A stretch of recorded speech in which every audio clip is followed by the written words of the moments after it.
Welcome to the Banker Lamp. Please enjoy the video. Start by identifying the audio outputs on your TV and inputs on your receiver. Look for HDMI labeled ARC or eARC, optical toslink, coaxial digital, and RCA analog ports. Prefer HDMI ARC or eARC for highest quality and easiest control between devices.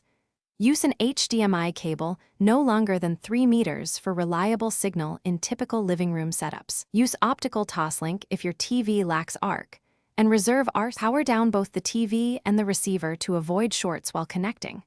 Plug one end of the HDMI ARC cable into the TV HDMI ARC port and the other into the receiver HDMI ARC port.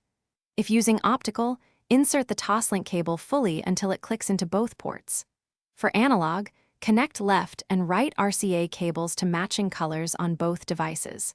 Power on the receiver first, then the TV, and choose the receiver input on the TV menu.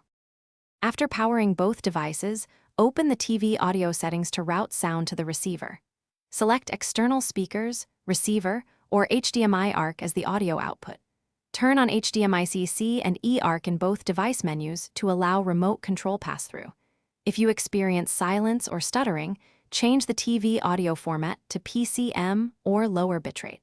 Update firmware on both devices if problems persist, and verify each cable is fully seated and undamaged before further troubleshooting.